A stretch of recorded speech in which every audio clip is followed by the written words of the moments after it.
December 18, 1944, near Bastogne. The Ardennes lay frozen, wrapped in fog so thick it muffled sound itself. Snow clung to hedgerows, and in the distance German Panthers idled beneath frost-covered pines. Their crews, veterans from Panzer Lehr and 2nd Panzer, waited, confident, their laughter echoing in the cold. Across the valley, American Shermans appeared, small silhouettes moving through the mist. To the Germans it was a familiar sight. For 2 years they had burned these machines with ease. The 75mm Shermans were prey. Thin-skinned, undergunned, predictable. Amerikanische Feuerzeuge, one gunner joked, American lighters. But as the 1st Panther swung its turret, a flash tore across the field. The round struck the mantlet and went straight through. Flames erupted inside. The crew didn't even have time to bail. At 800 yards, the Americans fired again. Another Panther hit, another explosion. Panic rippled through the radio nets. The rounds were faster, hotter, deadlier. This wasn't the old Sherman. It was the M4A1-76W, armed with the high-velocity M1 gun and HVAP tungsten core shells, weapons built to kill the very tanks that once mocked them. The hunters had become the hunted. In the summer of 1944, the Sherman tank was both everywhere and under siege. It had carried the U.S. Army across North Africa, through Sicily, and onto the beaches of Normandy, a steel workhorse that ran when others broke down. It was fast, reliable, and easy to repair. But by mid-1944, it was also becoming a liability. Against the new German armor, Panthers, Tigers, and even up-armored Panzer IVs, the Sherman's 75mm gun no longer inspired fear.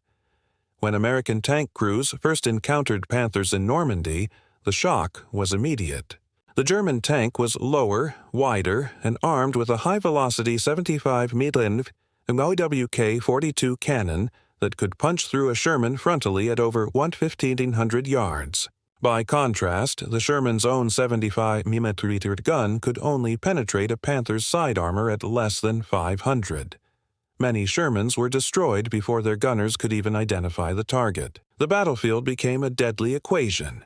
See first, shoot first, you live. The men inside the Shermans gave their tanks grim nicknames. Ronson, after the lighter that lights every time. The nickname spread faster than official reports could refute it. German propaganda picked it up gleefully, claiming the American tank burned on impact. It wasn't entirely false. Ammunition stored in dry racks along the hull often ignited when penetrated. The flames and the screams that followed haunted the survivors. Back in Washington, the Ordnance Department knew the problem but faced an impossible balance. The Sherman's strength was numbers. Thousands produced monthly, parts interchangeable across continents. Replacing it wholesale wasn't realistic. Instead, engineers sought evolution, not revolution. As early as 1943, U.S. Ordnance officers had begun testing a new 76mm high-velocity gun, the M1, originally designed for tank destroyers.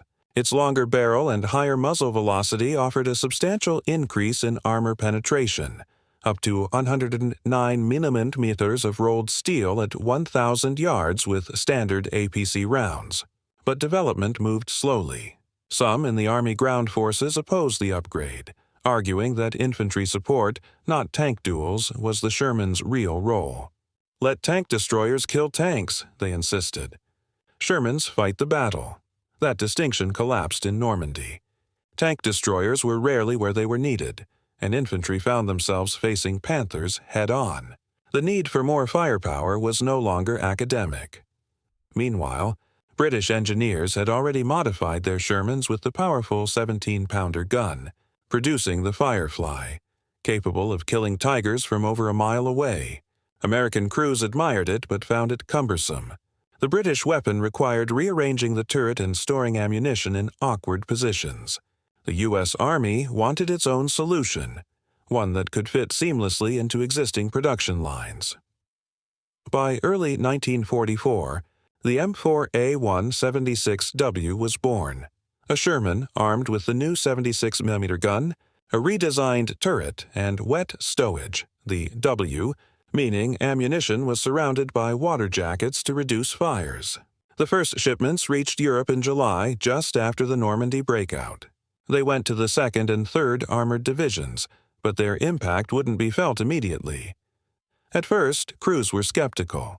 The new 76 MH produced a sharper muzzle blast that kicked up dust and revealed positions. Its standard armor-piercing shells performed better than the old 75 Mikuit, but still struggled against Panther's frontal plates. Crews asked, what good is a faster shell if it still bounces? The answer would come in the form of a secret round, one that changed everything. Known as HVAP, or high-velocity armor-piercing, it used a tungsten carbide core encased in lightweight aluminum, trading mass for speed.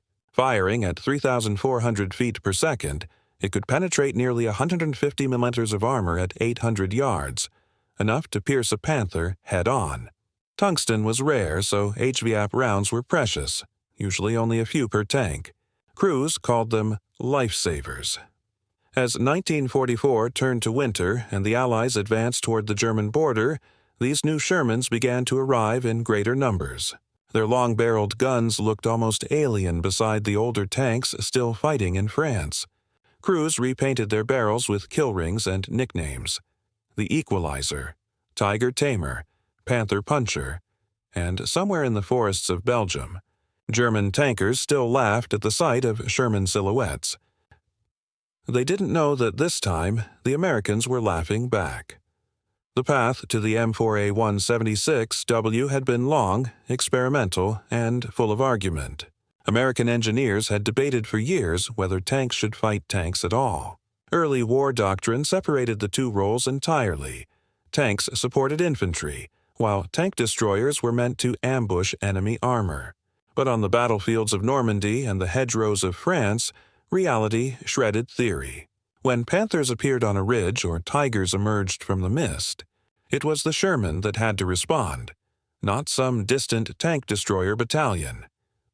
The U.S. Ordnance Department, pressured by battlefield reports, began modifying existing Sherman hulls to mount the new 76 mm M1 gun. The chosen variant was the M4A1, the cast hull model with a rounded shape that offered better ballistic protection. To accommodate the larger gun, the turret was completely redesigned. Engineers at the Lima Tank Depot and Detroit Arsenal fitted it with a longer recoil system and a wider gun mantelet. It looked like a Sherman, but leaner. More dangerous, the kind of tank that made even its crew stand a little taller. Another major innovation was the wet stowage ammunition system, indicated by the W in its name. Earlier, Shermans stored shells in dry racks along the sides of the hull, which often ignited when penetrated. The new system enclosed each shell in a small, water-filled jacket designed to extinguish sparks and fragments. The results were dramatic. Fire-related crew casualties dropped by almost 75%. To the men who lived inside them, this mattered as much as any thicker armor plate. In July 1944, the first batches of M4A176Ws arrived in Normandy. They were issued to select units of the 2nd Armored Division, 3rd Armored Division, and later the 4th Armored Division, all part of the U.S. 1st and 3rd Armies. These units became the testbed for the new gun in actual combat. Initial results were mixed. Crews loved the faster turret traverse, the sharper optics, and the improved range, but they soon realized that the new 76 mm armor-piercing shells still couldn't reliably penetrate a Panther's thick glacis. The enemy's upper armor sloped at 55 degrees, an engineering trick that turned near hits into harmless sparks, so the tankers adapted. Instead of charging frontally, they maneuvered, using speed and coordination to hit German armor in the sides or rear.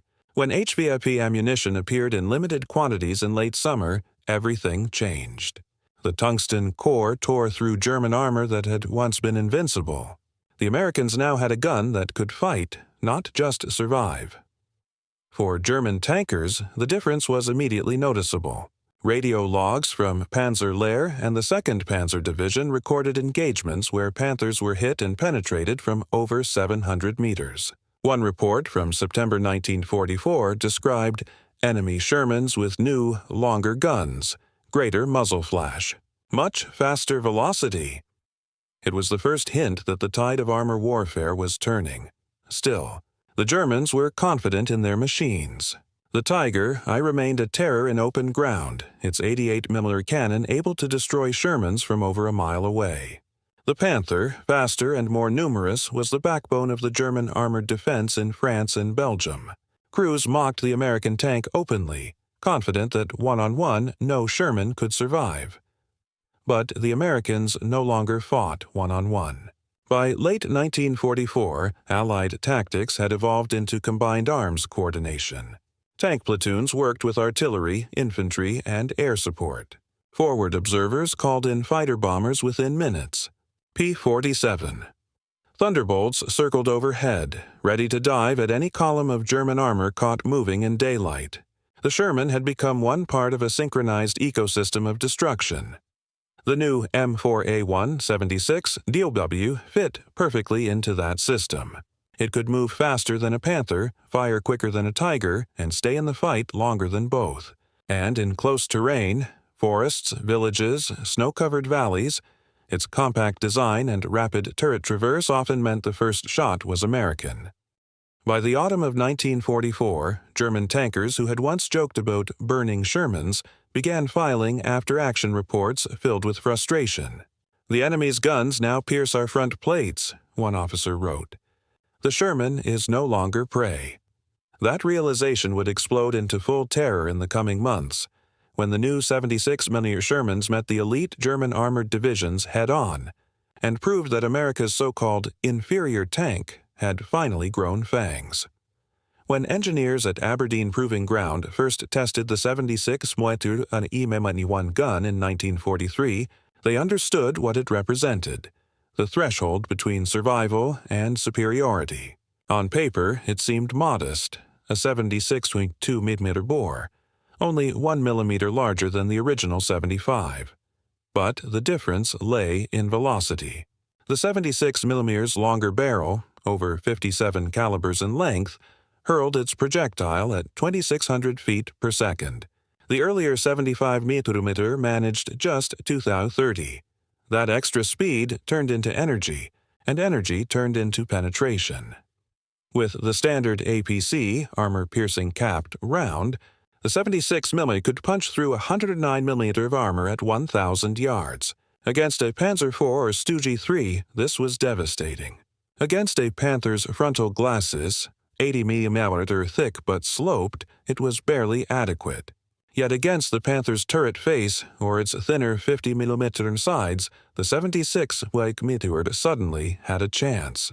For the first time since 1942, American tankers could aim straight ahead without knowing death was guaranteed in the return shot. The HVAP, high-velocity armor-piercing round, was the real breakthrough. Built with a tungsten carbide core surrounded by a lightweight aluminum body, it was designed to shed mass and retain speed. Fired at nearly 3,400 feet per second, it could pierce 150mm of armor at 800 yards, more than enough to kill any German tank short of the King Tiger. The only drawback was scarcity. Tungsten was a strategic material, mined mostly in China and Burma, and the U.S. supply was limited. Crews were lucky to get a few rounds per tank. Some commanders hoarded them, ordering their men to save HVAP for Tigers only. On the battlefield, that scarcity gave every round weight. Gunners learned to whisper before loading one, as if disturbing the shell might waste its purpose. When they fired, the difference was visible. The round's streak was brighter, the impact sharper, and the resulting explosion deeper. German crews who inspected knocked-out Panthers later described a small hole, clean and circular like a punch through paper. Inside, the tungsten slug had ricocheted through the crew compartment, vaporizing everything it touched, but technology alone wasn't what changed the war. The Sherman's advantage came from the way Americans used it. A Panther's 75mm gun was deadly, but its long barrel made it slow to swing and aim. In close terrain, villages, forests, snowed-in valleys, the Sherman's electric turret traverse could rotate 3 times faster. German gunners often spotted an American tank first, but couldn't bring their main gun on target before the Sherman fired. In tank warfare, that half-second difference decided who lived. Crew ergonomics also mattered. The Sherman's spacious interior gave loaders room to work, allowing sustained fire, one round every 5 seconds under pressure. In contrast, the Panther's loader fought around cramped breech mechanisms and sloped armor walls. Over a long engagement, American crews simply fired more. Optics favored the Germans. Zeiss periscopes and gun sights offered clarity at long range. But by late 1944, most tank duels in the Ardennes took place under 1,000 yards, ranges where both sides could hit, but only one could reload and reposition quickly. And at those distances, HVAP gave the Sherman's 76mm gun the edge. Even maintenance became a tactical factor. The Panther's complex suspension and final drives often failed after long road marches, especially in the cold. A disabled Panther became a sitting target. Shermans, by contrast, ran day after day. Mechanics swapped engines and transmissions like puzzle pieces.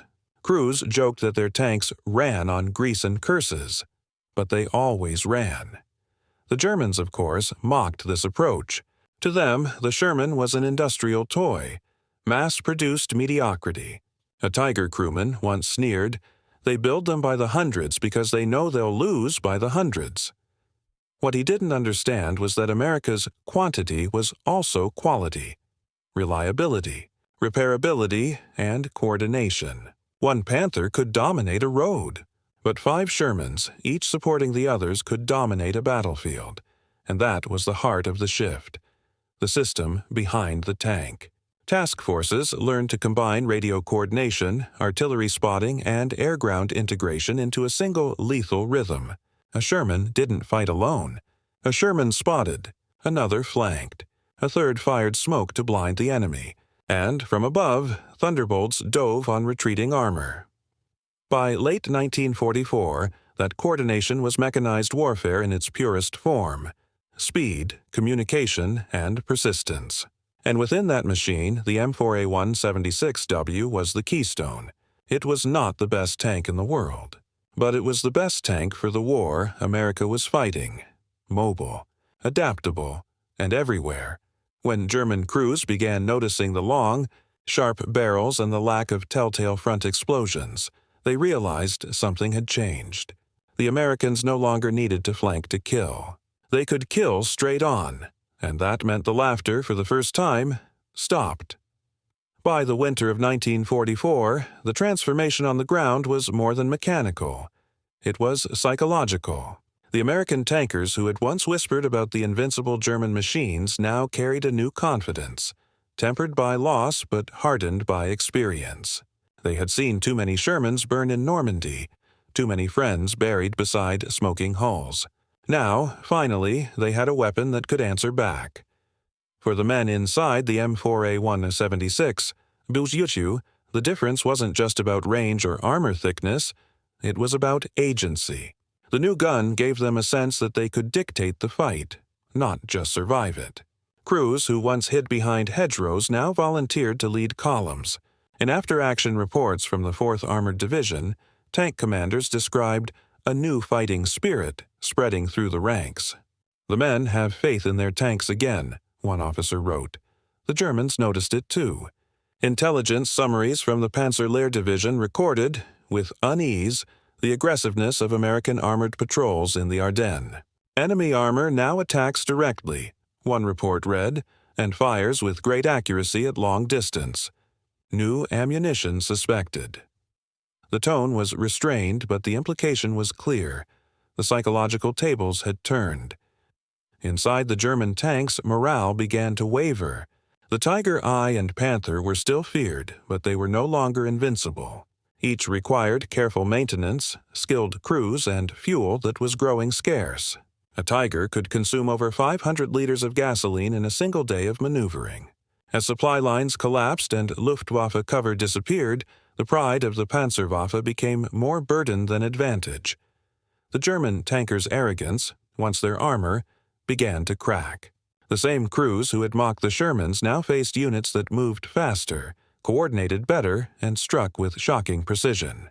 For every Panther that knocked out a Sherman, 3 more appeared.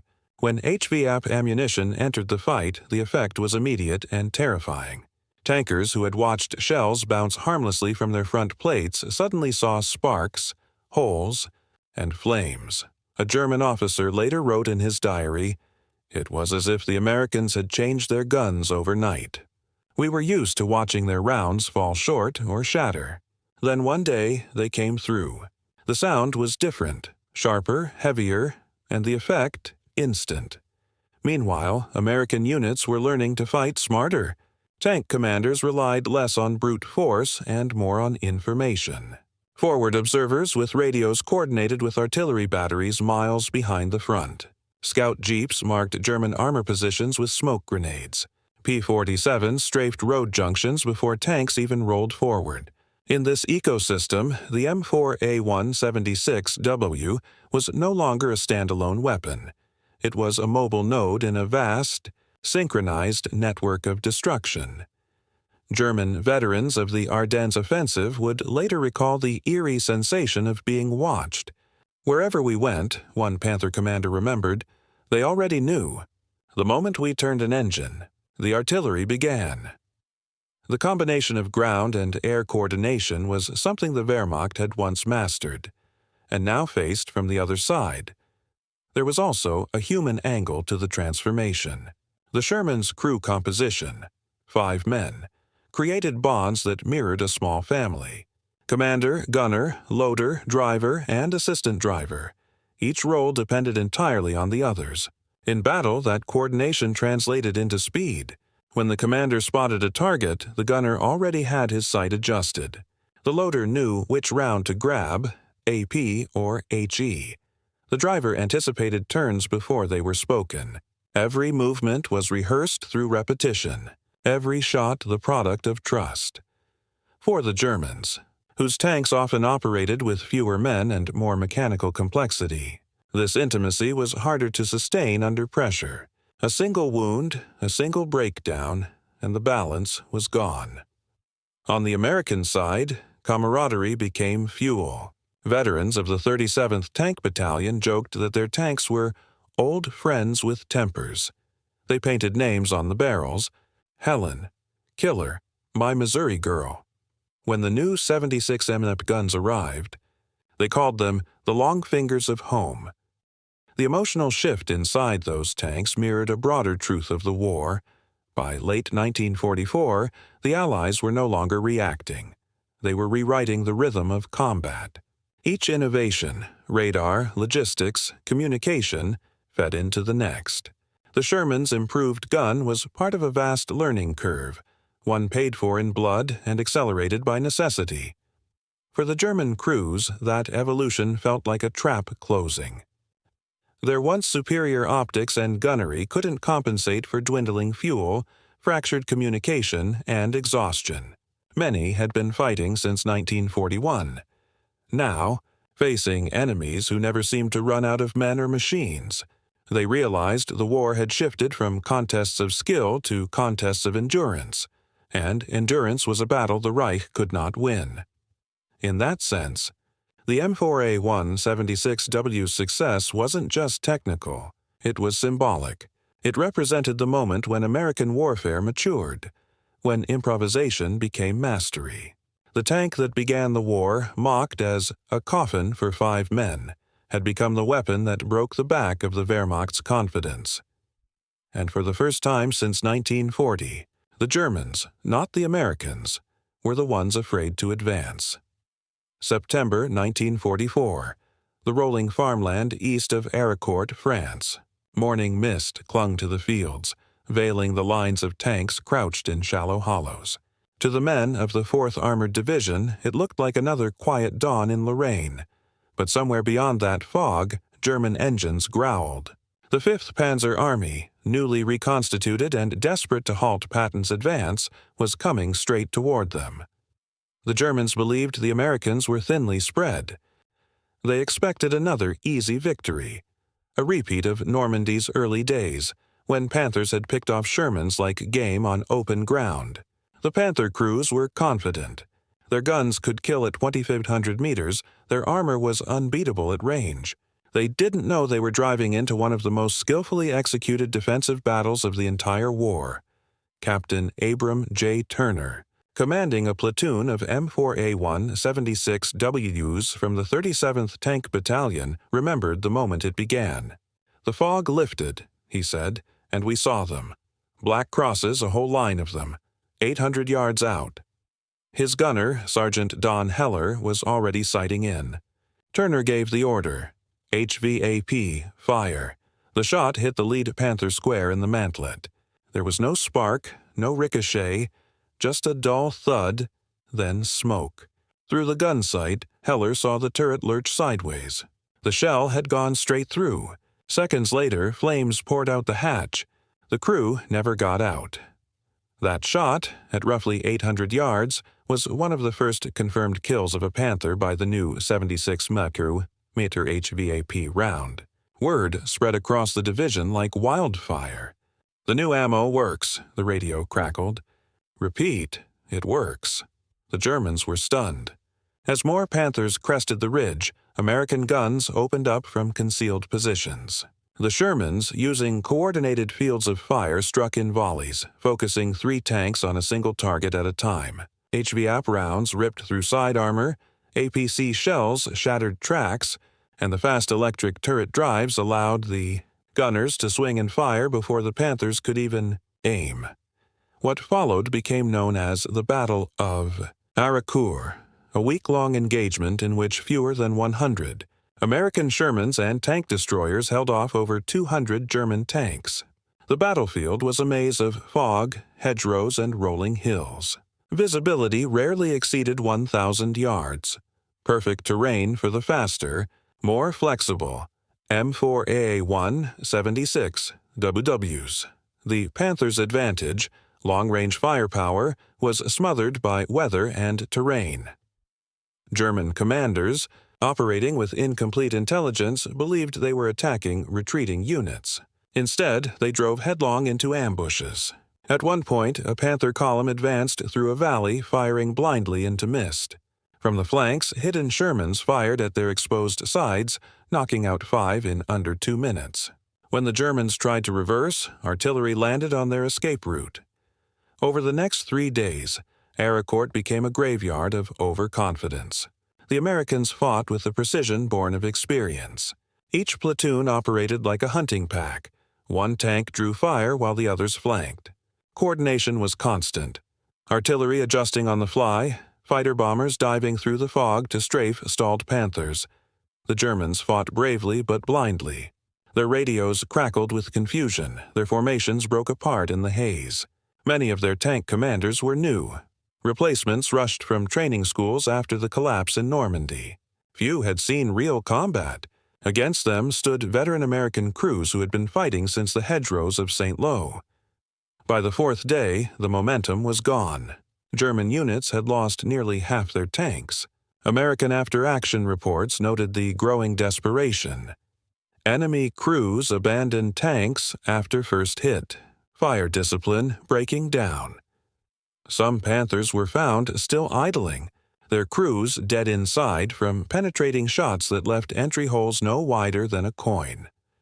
Colonel Bruce C. Clark, commanding the 37th Tank Battalion, described the battle in stark terms. "They had the better gun and thicker armor, but we had better men, better coordination, and faster thinking." The numbers told the story. Between September 18th and 29th, the 4th Armored Division destroyed over 280 German tanks and assault guns, losing only 25 Shermans in return. For the first time in the European War, American armor had decisively beaten German panzers in open battle, not through luck, not through numbers alone, but through training, technology, and adaptation. Captured German officers were in disbelief. One Panther commander told his interrogators, "We thought your tanks were the same as before. They were not." Another said simply, "Our range meant nothing."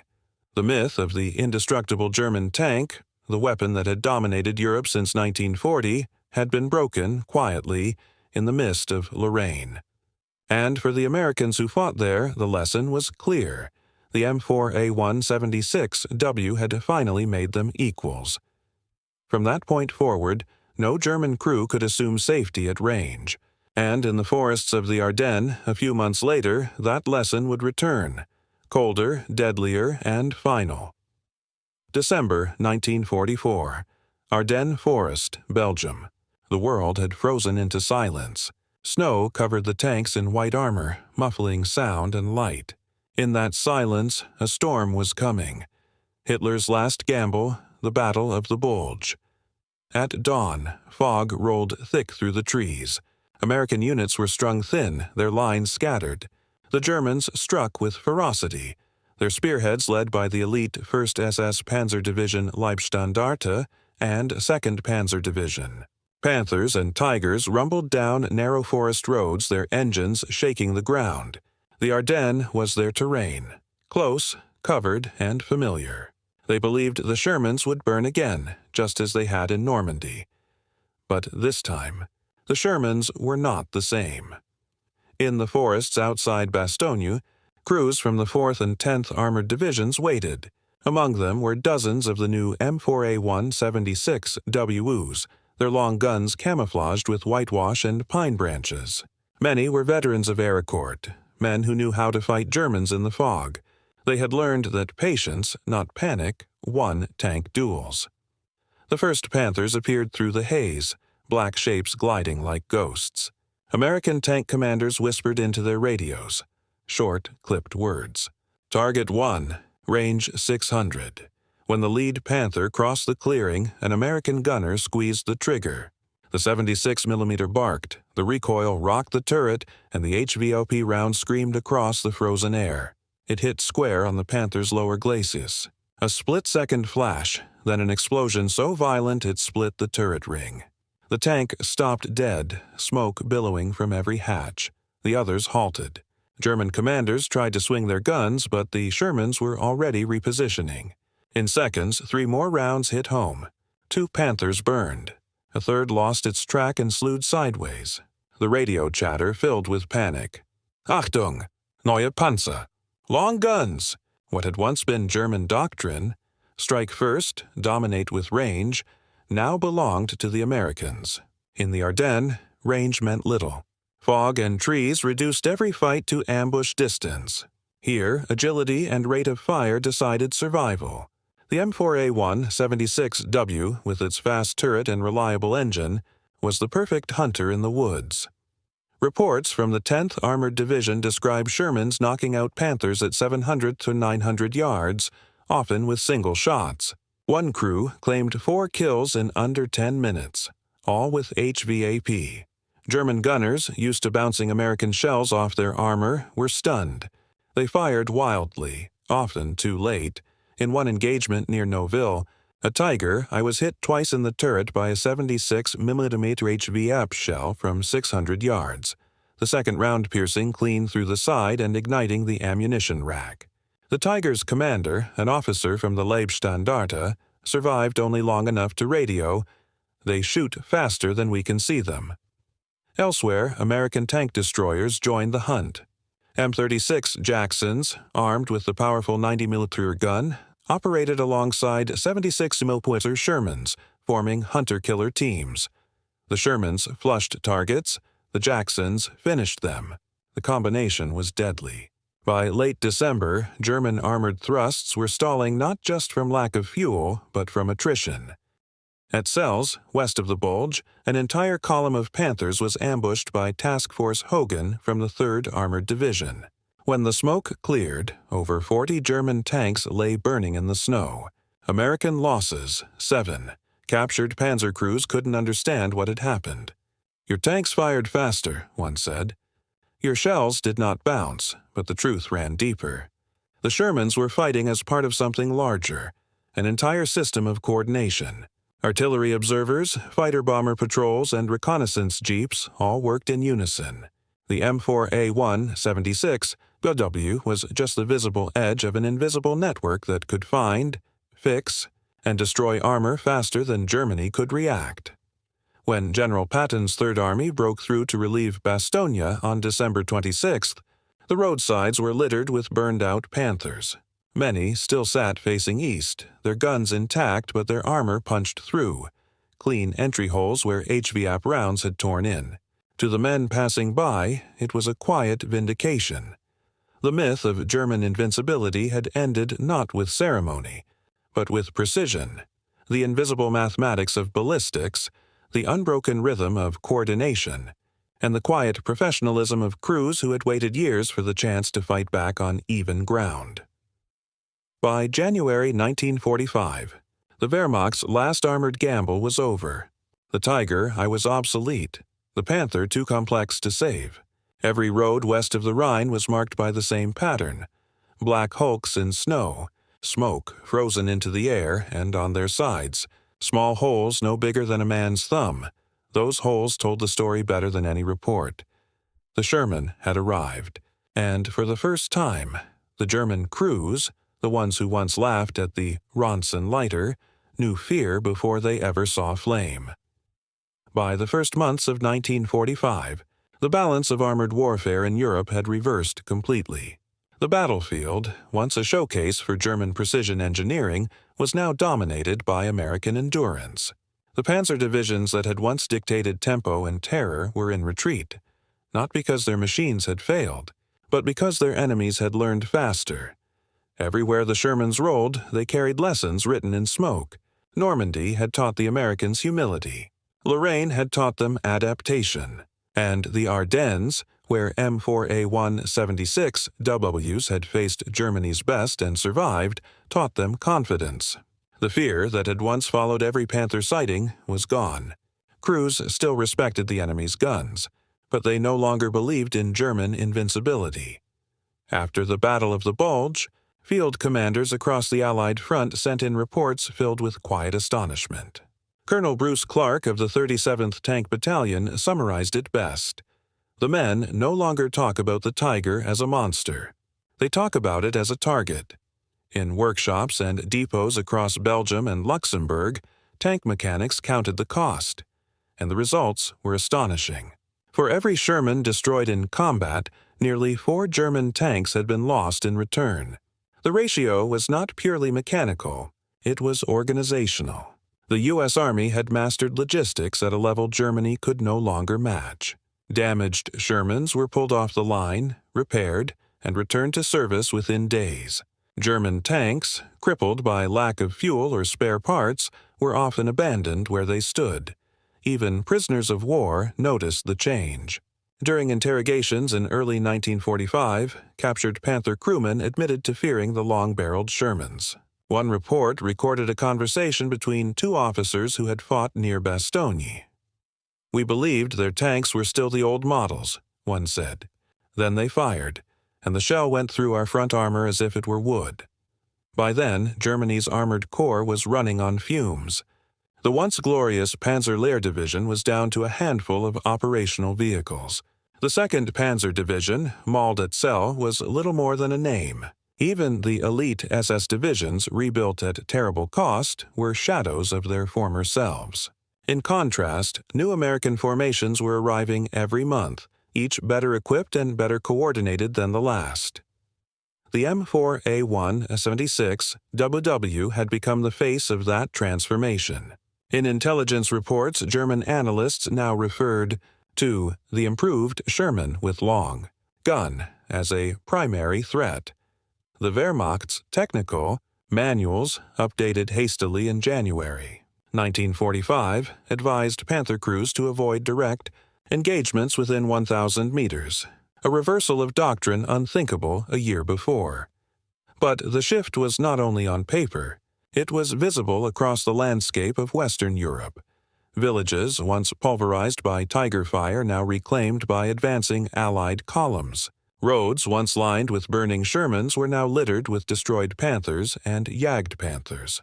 The Americans had not simply caught up technologically, they had overtaken. When Patton's Third Army crossed the Rhine in March 1945, it did so with nearly 5,000 operational Shermans, many of them 76mm variants. They moved in sweeping armored columns that seemed endless, engines rumbling through conquered cities. German civilians who had once watched panzers thunder through their towns now saw endless rows of olive-drab tanks, each with a white star painted proudly on its hull. For the Wehrmacht's surviving tank officers, the realization was painful. The war of maneuver, the very essence of blitzkrieg, now belonged to the enemy. The Americans had learned to fight as the Germans once had, fast, flexible, relentless. And behind every burning panther left on the roadside, there was often a small, bright hole, the size of a silver dollar, punched clean through its armor by a tungsten core fired from a Sherman the Germans had once called a joke. That hole was the signature of inevitability, the mark of a war that had turned not on myth, but on mathematics, production, and adaptation. By spring 1945, Germany's tank arm, the pride of its military legend, was a ghost. The Panther, once the terror of Normandy, now lay scattered across Europe in rusting hulks. The Tiger, which had symbolized invincibility, had become an expensive relic, impossible to fuel, harder still to maintain. In contrast, the M4A176W, built in the thousands, shipped across oceans, repaired in hours, kept moving. That movement, more than any single gun or armor plate, defined victory. The difference lay not only in machines, but in philosophy. German engineering had pursued perfection, the ideal machine, the flawless gun, the impenetrable armor. American design pursued persistence, the machine that worked, that could be built, fixed, and sent back again and again. In the cold calculus of industrial war, perfection lost. After the Battle of the Bulge, American intelligence officers toured the wrecks scattered across the Ardennes. They found Panthers with seized engines, Tigers stranded by fuel exhaustion, and self-propelled guns abandoned intact. The Germans were not beaten by firepower alone. They were beaten by momentum. Every mile they retreated, every tank they left behind, told the same story. A force designed for brilliance collapsing under the weight of its own design. The new Shermans, meanwhile, were already evolving. The M4A176W's success inspired the transition to the M26 Pershing, a heavier tank armed with a 90mm gun. But for many crews, the Sherman remained the true symbol of the Allied tank war. Flawed, familiar, and somehow indestructible in spirit. In post-war interviews, American tankers spoke with affection and respect for their machines. They didn't boast about kill counts or technology. They talked about reliability. "She always started," one veteran said, "even when it was 20 below and we were sure the Germans were waiting." Another added, "You could trust her to get you out of hell, even if she couldn't always keep you from going in." Across the ruined cities of the Reich, German officers offered their own reflections. In 1946, during Allied debriefings, former Panzer Commander Hermann Bix summarized the shock his men had felt in late 1944. "We met new Shermans that fired faster than we could aim. Their shells cut through us. We had not believed it possible. Until then, we thought only courage separated us. Then we saw that the Americans had learned." Others echoed the sentiment. The American tank was no longer a Ronson, no longer a machine to be mocked. It was proof that adaptation, not arrogance, wins wars. The statistics of 1945 confirmed the transformation. From D-Day to VE Day, the U.S. Army lost roughly 1,500 Shermans in Western Europe. In that same period, they destroyed or captured over 12,000 German armored vehicles. For every American tank knocked out, 8 German tanks were lost. Not through sheer luck or superior design, but through a relentless system. Production, recovery, replacement, and coordination. Even German engineers, analyzing captured M4A176Ws after the war, admitted admiration for its balance. It was not overbuilt. It was not fragile. It was, they wrote, a machine that fulfills its purpose without excess. Today, surviving M4A176Ws rest in museums and memorials across Europe, in Bastogne, in Aricourt, in the forests where they once hid. Some are still dented, scarred, and pitted with shrapnel. If you look closely, you can still see the faint outline of names painted by their crews. Sweet Pea, Lucky Strike, Tennessee Rose, and beside them, rusting in the grass, are panthers and tigers, magnificent, but silent. The difference between them is the story of the war itself. One was built to be perfect. The other was built to win. In the end, the story of the M4A176W is not the story of a single tank. It is the story of how a nation learned to fight a modern war. The German crews who once laughed at the 75-mm Sherman were not wrong to mock its weakness. But by 1945, that laughter had become silence, replaced by the sound of engines that never stopped running, and shells that no longer bounced. The Sherman's transformation was the embodiment of the Allied war effort itself: learn, adapt, and return stronger. From North Africa's burning sands to the frozen forests of the Ardennes, each failure had been studied, each loss converted into improvement. When the M4A176W arrived, it was not a miracle of design. It was the sum of every lesson bought with blood. Its new gun, its wet stowage, its tungsten core ammunition, these were not just technical upgrades. They were proof that persistence could defeat perfection. The Tiger and Panther were masterpieces of engineering, but they belonged to a country that could no longer afford them. The Sherman, mass-produced and modest, belonged to a country that understood something deeper. Wars are not won by the best machine, but by the machine that keeps showing up. When the war ended, German officers often expressed disbelief that such a simple tank had overrun their empire. One called it a tractor with claws. Another, more honest, said, "They built an army out of steel and numbers, and they never stopped coming." In the rusting remains of Europe's battlefields, those words still echo. The Sherman's rounded hulls lie beside the shattered armor of Panthers and Tigers, each a monument to two philosophies of war. One chasing brilliance, the other chasing endurance. The Panther was a masterpiece. The Sherman was a system, and systems, like nations that build them, do not tire. The day the M4A176WW fired HVAP through a Panther at 800 yards, it wasn't just a tank duel. It was history's quiet verdict: adaptation defeats arrogance every time.